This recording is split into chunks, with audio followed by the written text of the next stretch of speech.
So here we have images of the Brabham BT50. This was designed by Gordon Murray and David North. Gordon Murray later on went on to design the McLaren F1 road car, the greatest road car in history. Anywho, this car wasn't too successful. Nelson Piquet was a great driver, but he only won the Canadian GP in this thing. You'll notice this thing doesn't even have a front wing. That may have had something to do with it. But it was also powered by a BMW 1.5 liter, and I guess maybe that had some problems, perhaps.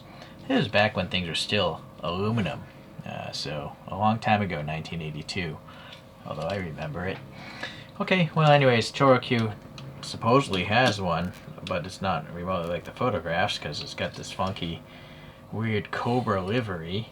But on the bottom it does say Brabham BT50, and came out probably in between those years right there. So this is a really old toy.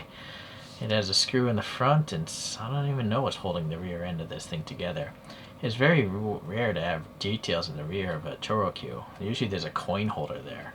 So I appreciate that. Oh, it's some sort of groove system in the back. Look how narrow the wing is. It doesn't even go over the tires. It's pretty funny. Okay. It's pretty bulky though, so strong. They do have a BMW sticker, so it must be licensed. I do like the tires though, how they have Dunlop molded into them, although they are quite old now. And this is, even the silver wheels have discolored yellow. I'm amazed the stickers are still on here. Some venting there for the radiator. Venting there, I guess, more radiator stuff. It's weird though that there's a wing here, right? I don't know why they would do that, unless they're sharing this mold with another car or something. Possible. But if I look at the photograph, it does have this bulge sticking out this side, so... Alright, and then the little roll hoop, although there's no air passing. A very crude driver with a visor. This sticker here looks okay. The wheels are pretty nice too, not bad. But these are standard generic wheels amongst this line of cars. The F1 cars of this era. So you have the Brabham sticker here, and Turbo 7, and that is kind of peeling up as it should be. It's on a conical surface.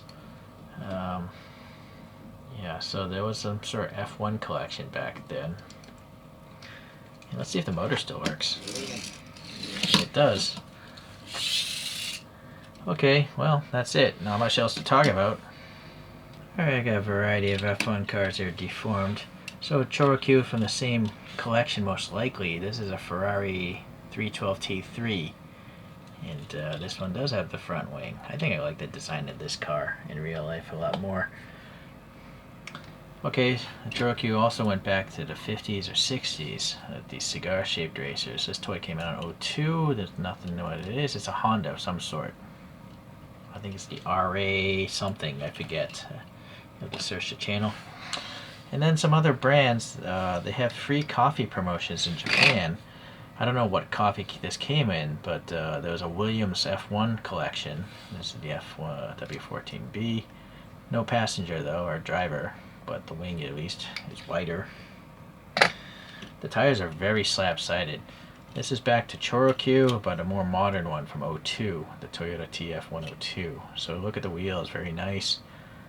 Yeah, now it's got the silly coin holder thing, but it has a driver and a lot of printing. And then we have this Ayrton Senna collection.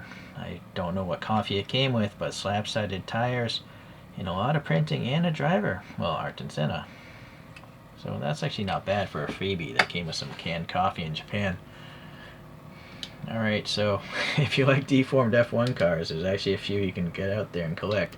They're obviously very, very crude looking, but I mean, this thing is from 1980 something, right? That's older than probably many of you people watching this video. So you gotta take it with a grain of salt. It's more comedy than seriousness, these deformed things. Alright, well, thank you for watching. We'll see you the next time I get one of these things in. Bye.